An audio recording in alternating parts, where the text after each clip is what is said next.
We talking rom-com, we talking action, we talking drama and movie classics. Whatever you want, yo, we have it. Cause we talking movies on the podcast. So I married a film critic. So I married a film critic. So I married a film critic. Hey honey, I just want to talk about the movie like casually. You don't have to bring up the cinematography. Honestly, let's just talk about like how the characters were fun. Married a film critic.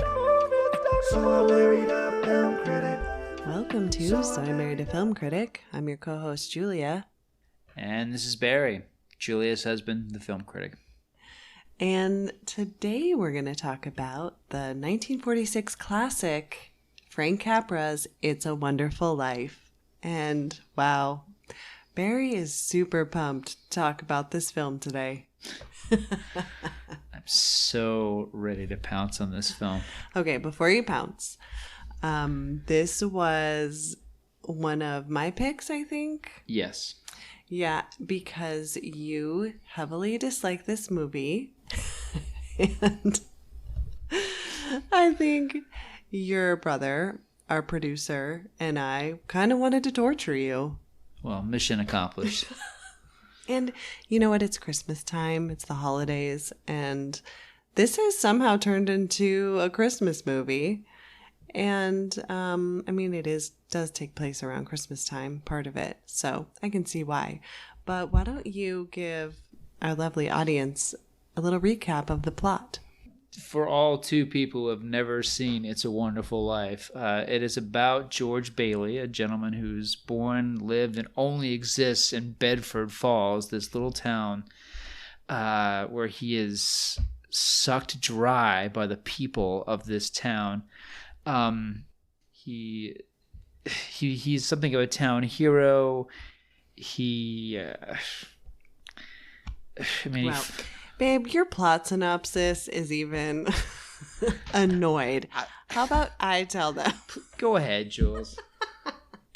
They know what it's about. It's a wonderful life. They know what this movie is about. Okay, they watch it every year. They sit around. They cry. All right, so It's a Wonderful Life opens up in outer space. That's accurate. That's accurate. Yeah. With two angels looking like stars because, it's the 1940s. So they're, CGI has not been invented yet. But anyways, they're talking about George Baily, and he has basically lifted up a prayer of angst and sadness. And so they have to send an angel to help him. Right. Okay, so As one does, yes, when you're in heaven, right?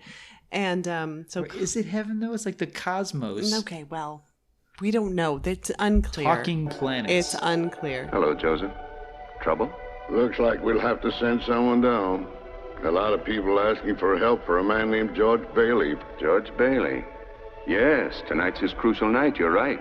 We'll have to send someone down immediately. Whose turn is it? That's why I came to see you, sir. It's that clockmaker's turn again. Oh, Clarence hasn't got his wings yet, has he?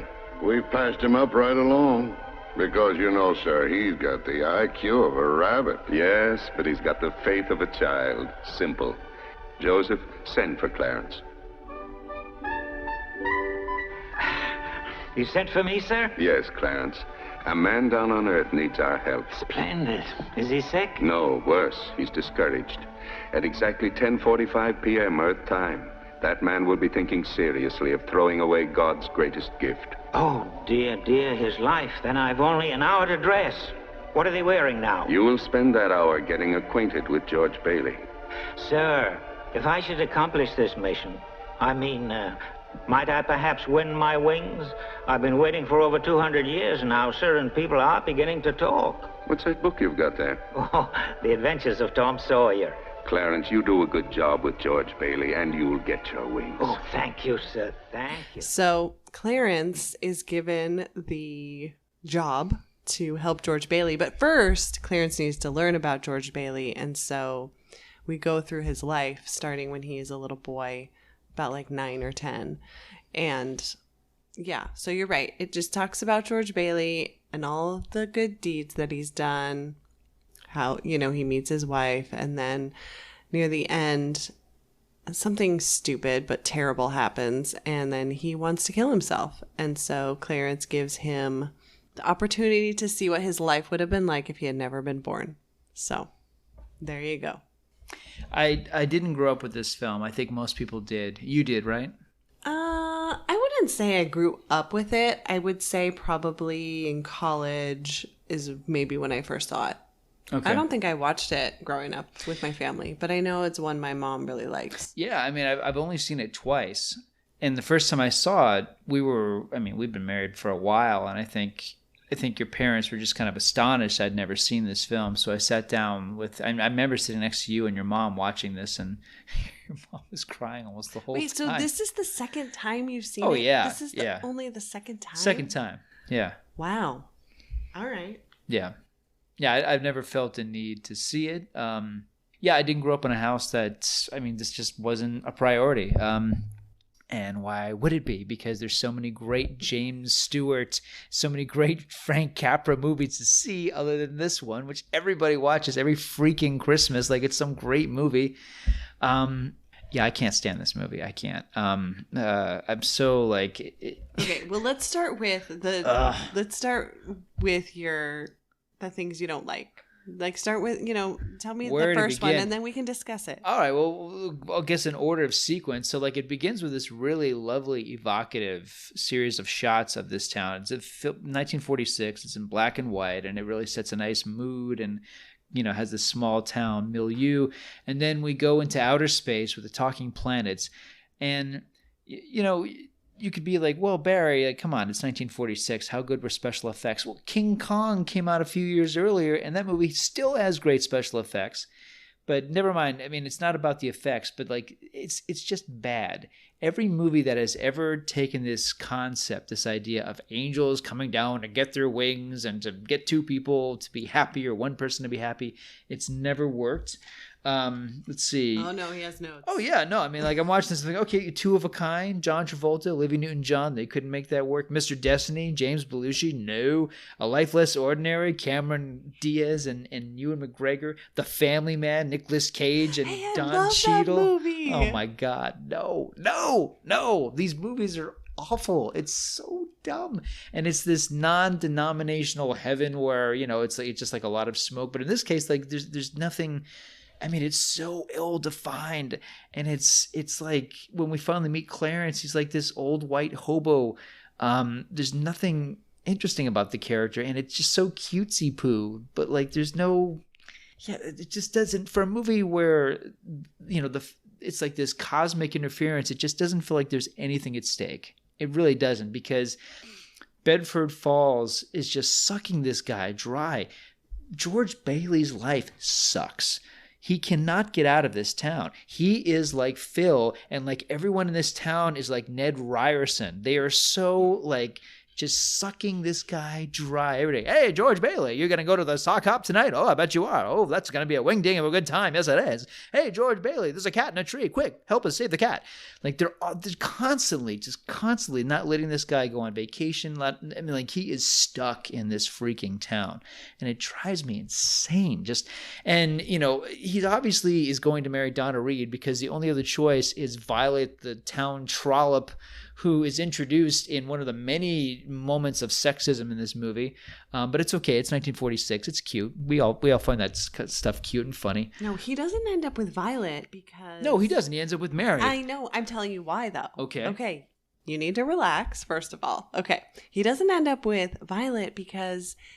You remember he talks to her and he's like, Violet, we should like go climb a mountain and we should go walk through the fields in bare feet. And she just looks at him like... I am not doing any of that stuff. You will not catch me in bare feet on grass. And if you don't have enough money to keep me in pretty dresses the way I have become accustomed, I have no use for you. So that is why. Donna Reed is the beautiful and logical choice. And their love story is so sweet. So they go to this dance. Who? George and Mary. Okay. They go to this but not dance. together. This is where they meet. Fine. This is where they meet, and they start to dance, and somebody thinks it'd be a great idea to open up the floor because there's a pool underneath.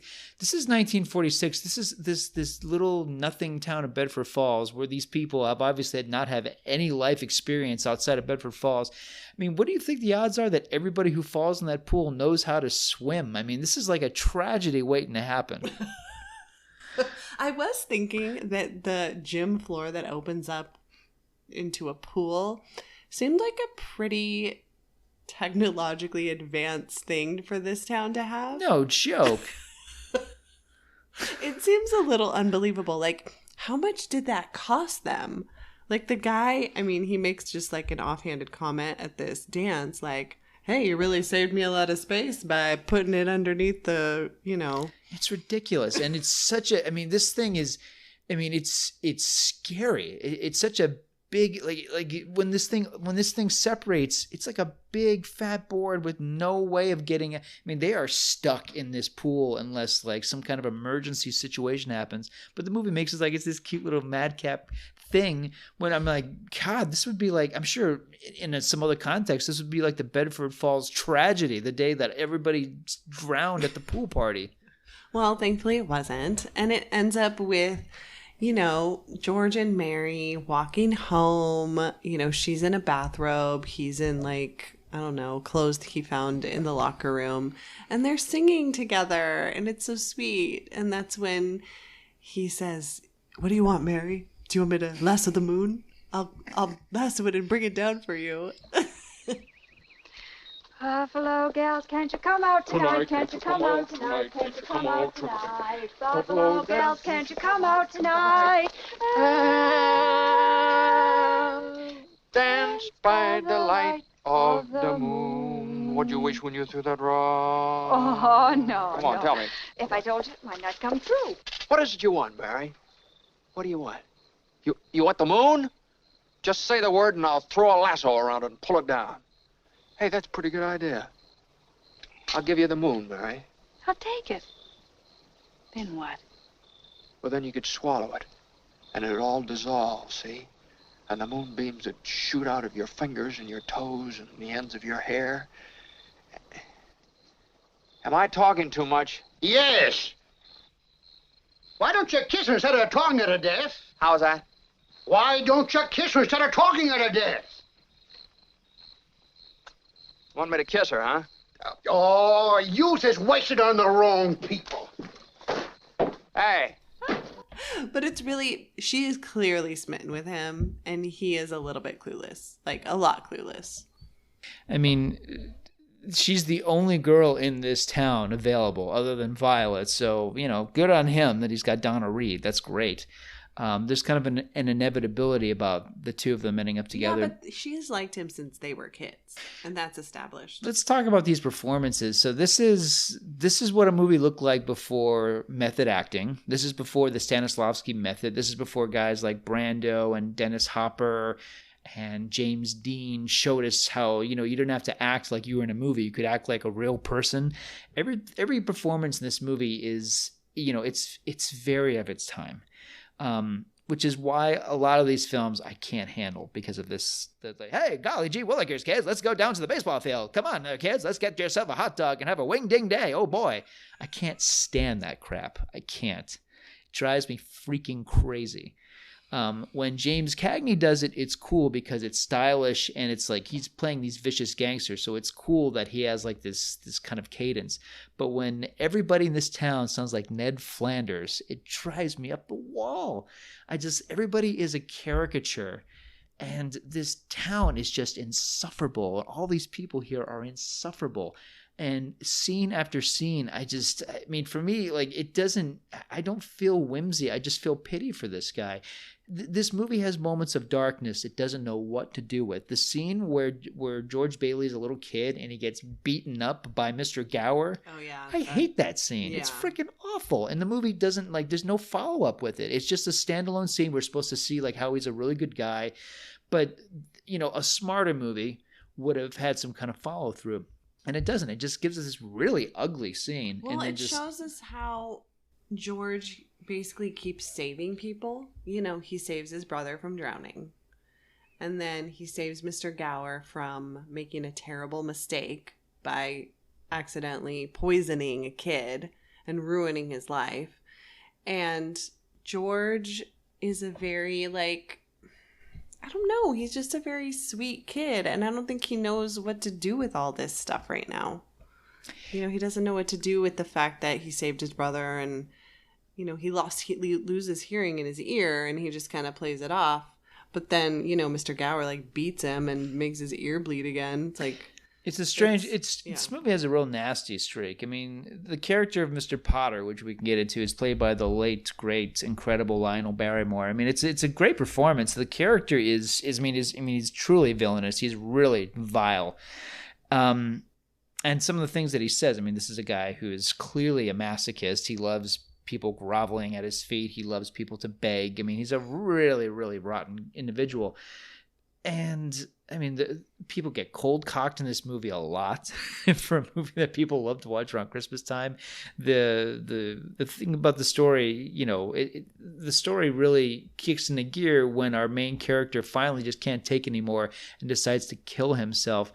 There's all sorts of things about this movie that are dark, to a really, I think, distressing degree, but I don't think the movie earns any of it. Because, for one thing, I mean, the point that you were making, it's like George Baily is constantly, you know, he's constantly standing in the way of others suffering. He's constantly preventing bad things happening. But, I mean, his reward is that he's stuck in this town. His reward are the people of Bedford Falls. God help him. Like, not to get ahead and talk about the ending, but, like, I mean, his reward is, yeah, it's great that he's still alive and he's with his family, but, I mean, he's never going to leave this town. He's stuck in this town. Okay. It's like Stockholm Syndrome. I know, but think about it. So he's stuck in this town, but he has the building and loan, which is established that basically without that business, no one would be homeowners, right? They'd all be renting from Mr. Potter and living in these slums that they don't really ever show, but no. Anyways, so he makes it possible for all these people to be upwardly mobile and able to, like, live a decent life. And I don't know, don't you think there's something, like, amazing about that he did that for all those people? I mean, the scene where they take this family to their new home, and then they, like, you know, Mrs. Baily, like, gives them bread and salt and wine, and she says this little moving speech about never going hungry and enjoying life, and they get to move into their cute little house that's brand new and with a mortgage they can afford. I mean, there is something really, like, all-American dream about that. Yeah, but there's something also very all-American dream about this town. I mean, it's like a Norman Rockwell painting. It's a little much. It feels like a fantasy even before it gets to the fantasy part of the story. I mean, when he goes to when George decides he's going to kill himself and the angel intervenes and says, "I'm going to show you what the world would look like if you had never been born," you know, and Bedford Falls is Potterville. It's amusing because it's a lot like the Biffco sequence of Back to the Future Part 2. I was thinking it's that. Exactly like that. Mr. Potter is Biff. Mr. Potter is Biff, and that's very apropos. But, you know, like, Bedford Falls, like, what happens? It's got a saloon. It's got a pool hall. Like, it's interesting. Like, all of a sudden, like, there's life in this town. And, oh, no, people, like, are drinking and having sex and listening to jazz and going to a music where a black man is playing the piano. Oh, no. It's like this idea of this nightmare version of this town. It's just the town is, like, becomes more like a city than it is this lame little town. Yeah, but the people that he intervened, like, his brother dies at 9 because he drowns. Mm-hmm. Mr. Gower goes to jail because he poisoned a kid. Mr. Gower sucks. Yeah. That guy should have went to jail in the original reality. He's awful. He beats a little boy until his ear bleeds. Yeah, He's I know. terrible. He is terrible. There's no redemption for that guy. Like, the fact that he walks in, oh, Mr. Gower. No, Mr. Gower should have, like, that guy should have been thrown in jail, like, years ago and not let out. He's an awful individual. And he's running a soda jerk shop. Okay, well, you know, George's mom is sad and lonely in her boarding house.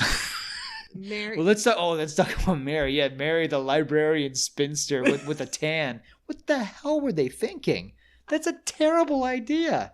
So, like, if she hadn't met George Baily, her life would have been nothing. She needs a man in order to, not only any man, but George Baily to set her right. That is an outrageous concept.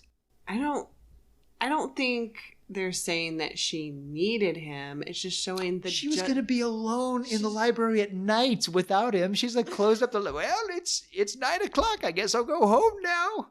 With her little nerdy glasses and again a tan. She's got like a super tan. Yeah, that was I mean, weird. it's terrible, folks. It's awful. The idea that it's so sexist. Like, you need a man to define your life, to have children with, and to have Without that, you are on the outskirts of Pottersville. Okay, but back in the 40s, that was true. It doesn't make it right, and but it always felt weird. I mean, remember the first time I saw this, I'm like, really? Like, it's not that she ended up with somebody else, because this town clearly has a lot more men than women. We know that from looking at the population. There's like 5 women in this town, but she couldn't find any because George Baily was never born. That's ridiculous. And she's the best looking person in the movie, even as a spinster. Okay, well, I don't know. Okay. But what about all the people that didn't get to buy houses, that turned, like, Bailey Park? Yeah, where his little neighborhood is. Yeah. It's a freaking cemetery. Like, it just shows, you know what? The fact that Bailey Park is a cemetery, it just kind of is a visual of, like, how sad that town is. How sad. I don't know. I mean, look, let's just get to it. Everybody loves to talk about like how inventive this movie was. It's a Christmas story from Bob Cratchit's point of view. That's all it is. People love like, oh, it's such an invent. No, it's Bob Cratchit is the star of A Christmas Story instead of Scrooge. In this case, Scrooge is Mr. Potter. There's no redemption for him. In this case, it's what if A Christmas Story was focused on Cratchit, and it was all about his redemption, his supernatural intervention, because Cratchit is, he lives a very sad and unfortunate life, and he is someone who smiles through a lot of tears. And at the end of the story, after all this supernatural intervention, his family is able to celebrate a really wonderful Christmas, despite the fact that he's still living in poverty. He still has his son who is not doing so good. Yeah I never thought about that.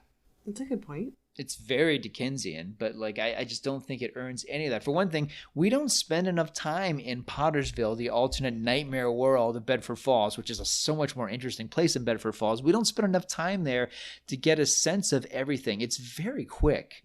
You notice that? Like, it's not like A Christmas Carol where like we visit all the people in Scrooge and Cratchit's life and we get a sense of like, oh, this is what they're like now. No, I mean, we see that Mary, is the sad town librarian. We see that, Mr. Potter's doing great. I mean, he's like, owns everything. Yeah, that's fine. Okay, well, but the point is, okay, look, Mary is probably fine as a librarian, whatever. I don't know, maybe she does meet somebody later on in this alternate universe, but it's really George who realizes that he misses her and his kids do not exist, which is terrifying for him. Like, he left the house with his 4 kids and his youngest had given him some petals. And when he realizes those petals are not in his pocket and that those kids aren't alive, I mean, don't you think as a dad you would just like flip out and lose your mind? Yeah, but James Stewart, and I love James Stewart, and he is a great actor, and he's compelling in this movie, but his performance is at such an intensity the entire film. Everything in this movie, like, oh God, where's my wallet? Oh, where's my Zuzu pedals? Where's my Zuzu pedal? Where's my wallet? Oh God! Oh gosh, you guys! The whole movie, like, I don't know, like, I never got a sense of building tension because he's always at an octave 11. It's James Stewart. Maybe like a quieter, more internal actor. And so they got like, Stewart is really, and I got to say, like, he's really giving it. It's a compelling performance. It really is. But it's like everything else in this movie, it's a little much. Okay, well, I mean, I guess that's your opinion. I think he's great. Let's talk about the ending of this thing, okay? So, like, we only spent, like, I don't know, 5 minutes in the evil, awful, terrible, but infinitely more interesting Pottersville. We return back to good old Bedford Falls. And, you know, again, Stewart there's overacting, and then there's his celebrate Merry Christmas movie house. And the ending is, oh my God, man. I mean, James Stewart, you've been in so many good movies. This is embarrassing, okay? This whole sequence isn't where he's running down the street. It's ridiculous. And he gets back to his house, and they completely undermine all the tension of the scene with him and Mr. Potter, which is painful. The scene before he goes, which is, I mean, that's a really when Mr. hard Potter scene to watch. You're worth more dead than alive. Yeah. I mean, talk about a knife to the heart. It's it's strange that the movie wouldn't take even just a quick lazy line to establish that Mr. Potter, fell down a flight of stairs and died horribly. Something, anything. I mean, just some kind of comeuppance.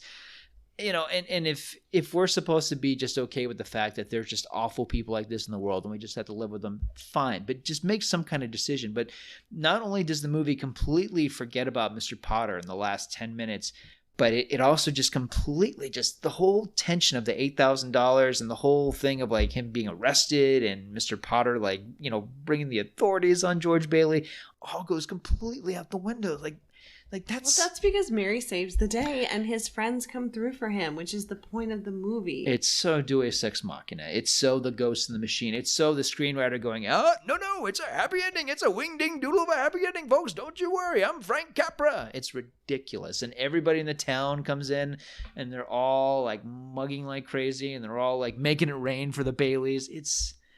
Oh my gosh. He was making it rain with dollar bills over here, guys. I can't stand the ending of this movie. I can't. It's an obnoxious mega happy ending that the movie does not earn at all.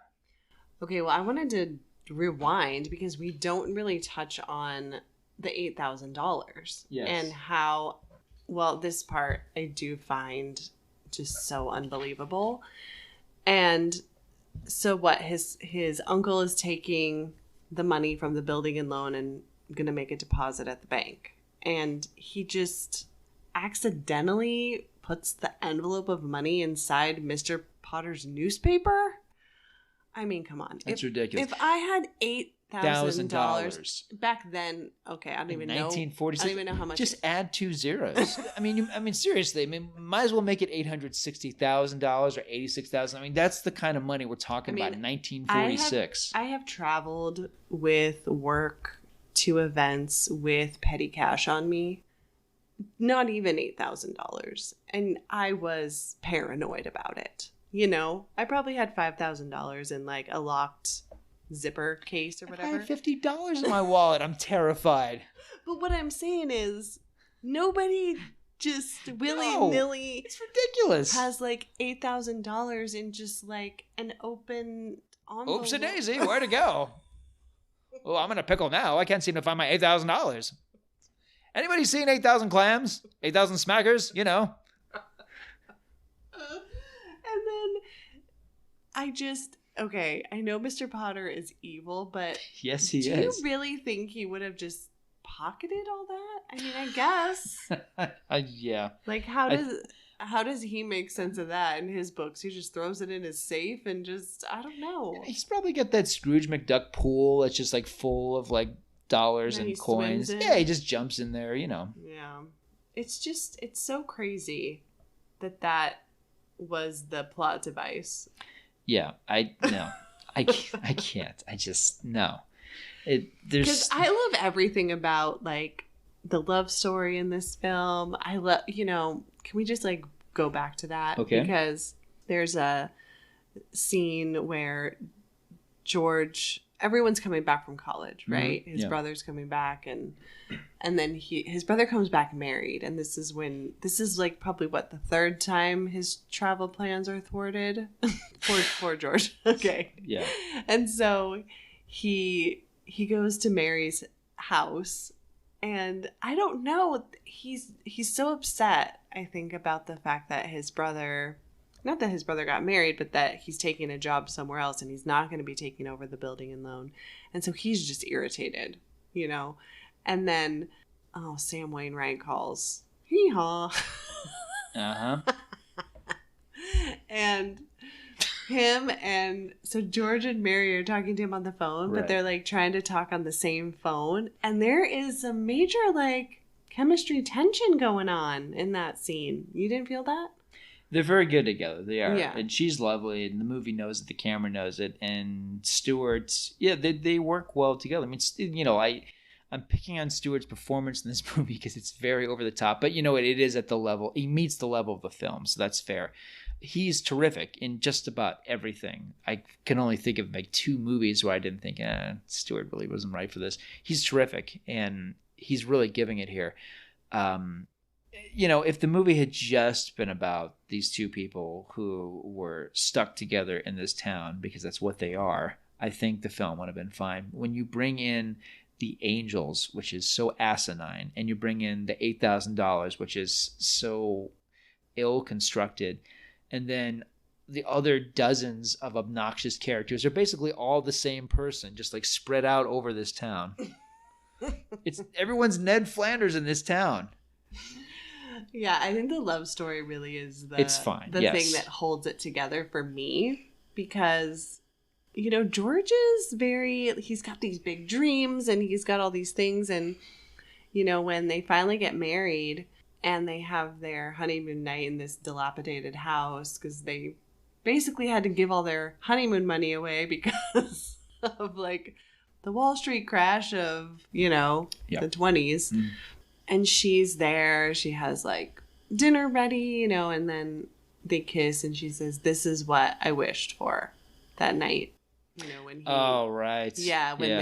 when he said he'd lasso the moon for her, and they broke the windows of the house and all that. And I just thought, that's so sweet. I mean, she really does like ground him, because he's so like, he's just, it's like, what did he think he was going to do? He has all these travel brochures. Do you think he was just going to, like, I don't know, go to India and do what? You know, like, really? What was he going to do? She uses, I mean, she's part of the problem, because she's using these supernatural powers to keep him in this town. Bedford Falls. What supernatural powers? She makes a wish and it comes true. It's that kind of a movie, Jules. The planets are talking. The angel shows up. It's that kind of a freaking movie. He made a wish too. The last scene of the movie. Every time the bell rings, an angel gets his wish. That's right. Oh, that's right. And then he winks at the freaking camera. He looks up and he winks at the camera. Okay. It's that kind of movie. This is a movie where rainbows and unicorns exist. It's that kind of like cutesy poo movie. Up. You said that her wish. It's because she wishes it, but he made a wish. We don't know what his wish was. Well, her wish clearly canceled out his, because he's stuck in that town with her. Of course he loves those kids. I mean, he can't get away from them. When he has that breakdown and like freaks out in front of his family, I'm like, oh yes, finally. That was like long in the coming. This poor guy had that bottled up for years. He's like, oh, just stop playing the piano. Like, yes. Thank you, George Baily. Finally, show some backbone in this town. He shows backbone throughout the whole thing. The only thing he can't do is leave, because I know, but that's everything. Okay, though. No, but because, you know, he has this like loyalty to his dad. He is gaslit. This town has gaslighted him. This whole town. All right, maybe you should explain that theory, because I found it interesting. I mean, it's like Stockholm Syndrome. It's like they won't let him leave. It's like a Twilight Zone episode. He cannot get out of this town. He has, the dreams of a young man. He wants to change the world. He wants to do great things. And instead, he's stuck in this town that just beats him down. He does great things, but he suffers for it. There's something almost biblical about it. This is somebody who sacrifices so much And over time, I mean, he loses a part of himself. He loses his freedom. He loses his dreams. And finally, I mean, the town beats him down so much that even his idealism starts to go away. And even his convictions. I mean, he has to go to Mr. Potter, of all people, at the end of the film. I mean, it's awful. He has to beg like a dog to the devil, basically. Yeah, that was a rough one. Yeah, it's terrible. It's terrible. And there's, again, like, there's no like, Yeah, they really then did. what? They didn't do it. They did the movie a disservice and the audience a disservice by not wrapping up the Mr. Potter stuff. Because we really don't know how that ended. Like, is Mr. Potter just like still mustache twirling and his, I mean, they're all sitting around celebrating, singing Auld Lang Song. I mean, like, Auld Lang Syne. Auld Lang Syne. I've never been able to pronounce it right. I don't know the words to that song. Whenever New Year's Eve comes, I always pretend to be singing along with it. I never am. There you go. Confession. So like, yeah, so they're all singing that song. I mean, like, is the real ending of the movie that Mr. Potter wheels in with his wheelchair? It's like, surprise! I just bought this house from underneath you. You're homeless. I'll take my 8,000 clams. And this pile, too. Yeah, I don't know. Mr. Potter just is terrible. He sucks. He's really awful. I mean, and it's to the credit of Lionel Barrymore. I mean, it's a great performance, and he milks it, and he makes every line so insidious. I mean, he really is one of the greatest cinematic villains. Truly, I mean, he's up there, especially like when we talk about this particular part in time. I mean, he's as iconic and as nasty as the Wicked Witch of the West. Help me, won't you, please? Can't you see what it means to my family? I'll pay any sort of a bonus on the loan, any interest. If you still want the building and loan, George, could it possibly be there's a slight discrepancy in the books? No, sir, there's nothing wrong with the books. I've just misplaced $8,000. I can't find it anywhere. You misplaced $8,000? Yes, sir.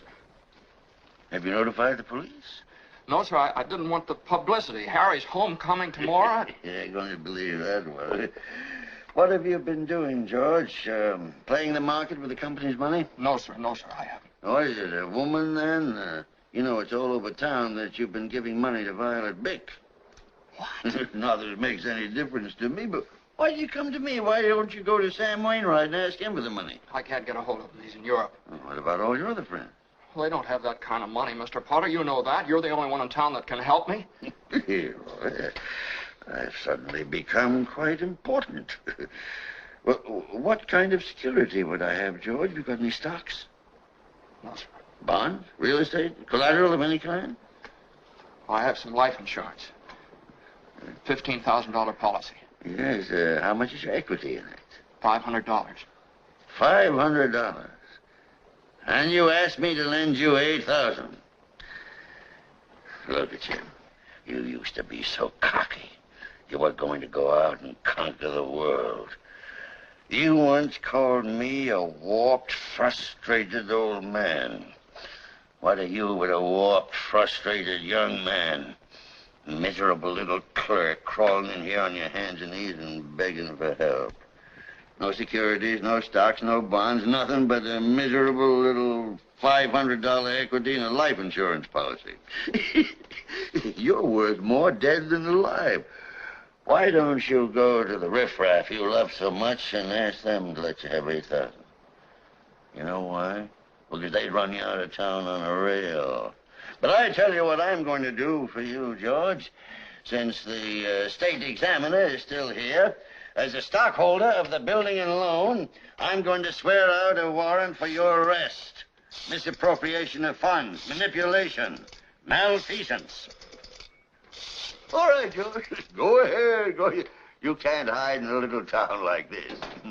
Talk about how this movie was not beloved when it came out. It's pretty wild because when I tell people that it's a cult film, they're like, no, it's not a cult movie like the Rocky Horror Picture Show. Yes, it was like the Rocky Horror Picture Show. We should say what a cult film is definitively, because people argue this, and I think they make it about the quality of the film, and it isn't. All a cult movie is a film that did not find its audience initially. It was not a hit of any kind, a minor hit or anything like that when it first came out, and over time the audience discovered it, embraced it, made it their own, and made it this thing that they like, oh, have you seen this? You got to see this. When you talk about a cult film, I mean, like, people talk about the Rocky Horror Picture Show. They talk about a movie that's so bad it's good. But people forget, like, The Princess Bride is a cult film. They don't talk about that. But if The Princess Bride was not a hit in 1987, it had a terrible trailer. I didn't know what it was about when it was in theaters. It wasn't until it was on video cassette and they started putting it on TBS all the time that people embraced it. Same thing with The Christmas Story, the Bob Clark film, which I actually saw in the theater, but it didn't do anything monetary-wise in 1983, I think it came out. And now, they play it on TV every year. And to get to It's a Wonderful Life, I mean, this was a movie that it was not successful. It was not well liked because in 1946, critics had great taste, and they recognized this movie for its limitations and its faults and its syrupy, sappy, corny, sugary, cutesy awfulness. And audiences didn't really embrace this movie either. So it wasn't until somewhere around the 1980s that they started to put this on TV all the time, because it was one of these movies where the rights were up for grabs. It was like Night of the Living Dead in that way. So they used to just show it on TV all the time, even like during the summertime. It's like, well, just put on It's a Wonderful Life because there's no... You don't have to pay for it. You don't have to pay for it. So yeah, we just put it on TV all the time, and people embraced it. People discovered it. They're like, oh man, like we've never seen this movie with James Stewart. And it just developed this intense following over years and years and years of people watching it for free on television. And then of course, Ted Turner's like, hey, wait a second, I could be making a fortune off of this. So Turner purchased the film, and for a while it was a TNT exclusive, and then he actually colorized the film. One of the many awful Oh yeah, we have the version where you can watch black and white or color, and Barry says, do you want to watch the colorized version or the black and white? I said, oh, black and white. He says, right answer.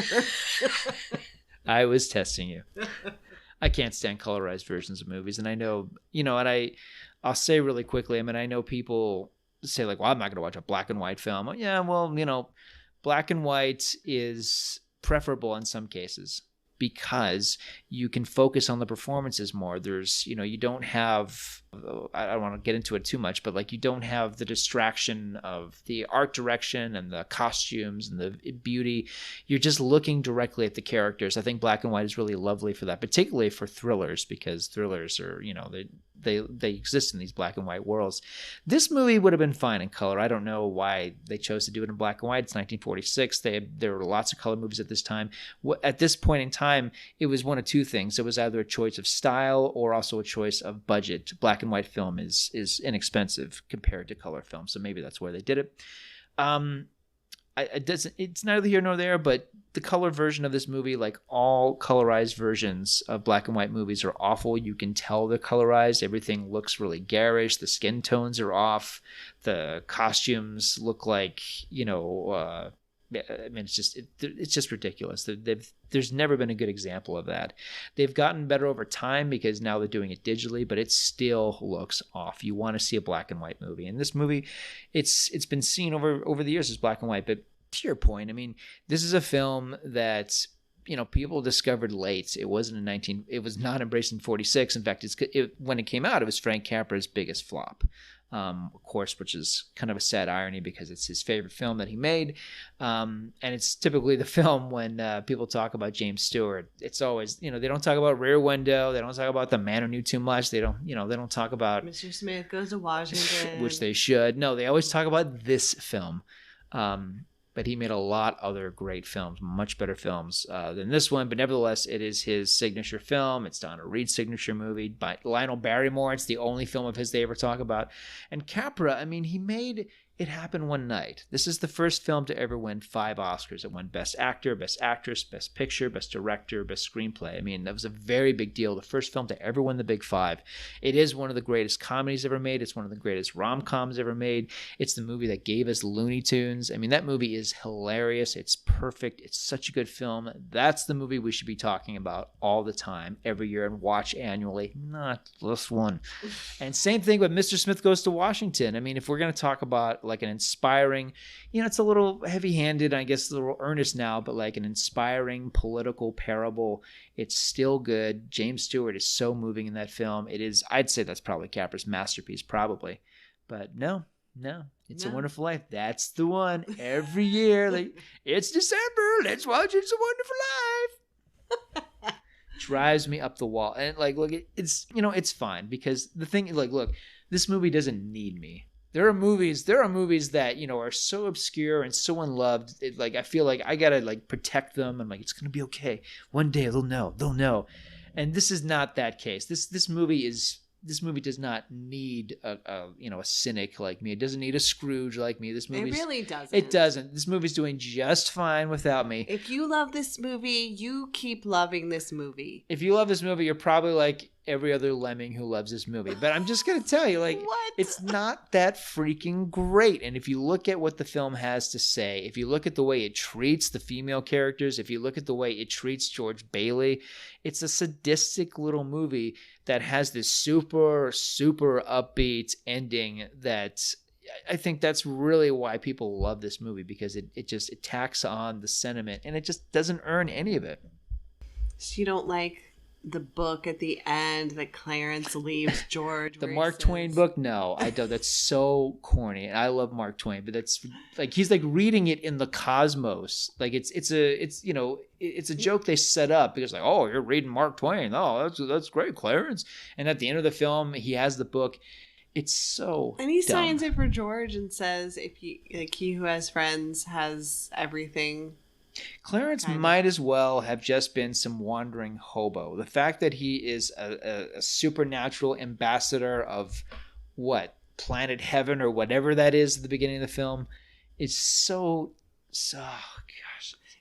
I mean, the movie does try to make him funny. And he's not. And he's he's not. Stiff. There's some like... He tries to make it a comedic performance at times, and I just don't get it because, you know... He's completely charmless and stiff. Because the actor George is just like dying over here. Like, he's just freaking out. And Clarence just looks up at the sky like, how am I ever going to get my wings?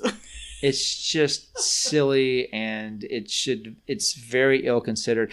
I mean, honestly, the second time I've watched this film now, I mean, my heart just kind of drops whenever, like the opening shots are lovely, seeing this town of Bedford Falls, and then they cut to the cosmos with the talking planets, and I just think, what the heck are you doing, Frank Capra? This is a bad idea. Yeah, that is true. It is a terrible idea.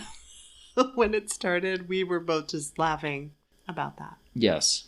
But you were cringing for the whole movie, and I was enjoying it. People love this movie. People enjoy this movie. People are you calling me a lemming? Is that what you said earlier? That I'm a lemming because I like this movie? No, I didn't say that. You're going to have to look... No, I have rewind the tape. No recollection of calling you specifically a lemming. People are lemmings who love this movie, and that's fine. Whatever, you want to love something that loves you so much, because this movie, it does give off a lot of good, happy, joy feelings, but I just don't think any of it's authentic. I don't. That's okay. That's fair. How would you change the ending of It's a Wonderful Life? I think after the little girl goes, every time the bell rings, an angel gets his wings, and James Stewart looks right at the camera and goes, that's right. That's right. Then you would see him look down at his feet, and you see like there's, tinsel, and there's like, a Christmas, there's all this like, glittery stuff, and he's looking at his feet, and then suddenly it changes. There's a glimmer, a shimmer. Then you realize, oh, he's underwater. He jumped. It's all in his head. Oh, what? And then you see the words "the end," and you see the bells ringing. Wow, so you have him actually commit suicide. It's all in his head, because that's the only way to explain that asinine ending. Yeah. Wow. It's all in his head. That's dark. Because, the coroner is not going to be the first one to go to the Baily's house. It's going to be the cops looking for him and be like, ma'am, your husband's a fugitive. He stole $8,000. Wow. Who's going to take care of you and those kids, ma'am? Hey, ma'am, they got an opening at the library. Oh, my gosh. I'm glad you did not write this script. How many stars did you give it? Oh, gosh. I mean, this is one of those reviews I'll never publish, because I know, like, the lynch mob will show up at my front door. I don't like this movie. I mean, for me, it's like a 1.5 stars. Wow. I don't like this freaking movie. I don't. I think it's hogwash. I do. I know I keep saying wow, but some of these things I'm genuinely surprised at. I don't have to like this movie, so it's neither here nor there. Thankfully, it's not 1946. I'm not keeping people from the theaters to see a movie that came out in 1946. But I just, in terms of films we embrace, look, if we're going to talk about a film that everybody watches in December, that's a great film. It earns its reputation as a masterpiece. Let's talk about Miracle on 34th Street. I think that's a great film. The original Miracle on 34th Street. It's perfect. A great movie. The very end where they see the cane in the house. It's wonderful. The movie, it's also a film that introduces a supernatural element, but it earns it because it's not in your face. It's not freaking talking planets. Santa Claus doesn't literally manifest, or does he? It's ambiguous about the supernatural quality, the magical quality of it, which I think is, with a movie like this, I think that's the way to do it. Don't shove this in our face, especially when it's so ridiculous. Just play it down the middle. And that's why I like Miracle on 34th Street. It's like, is he insane or is he really Santa Claus? And I think the actor does a brilliant job of making that, kind of mysterious. I love the little performance by Natalie Wood as well as Maureen O'Hara. I think that movie is pretty freaking perfect. And we also really like the remake. And I like the remake too. Yeah, it's one of the rare remakes I really enjoy as well. I thought it was really smart. I think the remake is charming, and there's a few moments in it that I think are actually better than the original. There's a scene in the original where the little girl learns that Santa Claus is real because he watches Santa talk to a little girl, and suddenly he knows how to speak Swahili, which is obviously very impressive.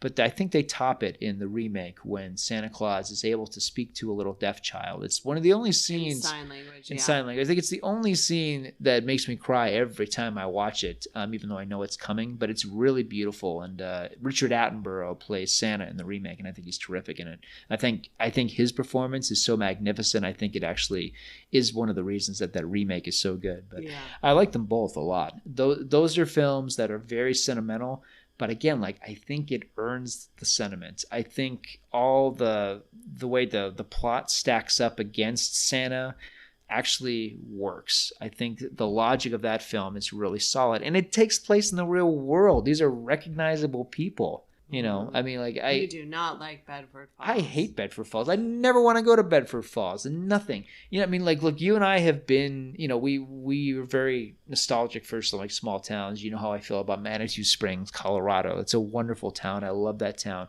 But it's a real place, and people are very eclectic and strange and interesting. Not everybody talks in the same manner as hey, how you doing there, boy? How's it going there today? Want a haircut? You just like doing that accent. I'm talking in the very stylized manner that so many actors during this time did, because again, a lot of them were theater actors and radio actors who got into movies. It wasn't until the Stanislavski method came around and taught these actors, you don't have to sound like a schmuck. You can actually sound like a human being. Just talk normal. Talk like a human being, Mr. Brando. Oh, okay. Oh, this is great. This is working out for me. And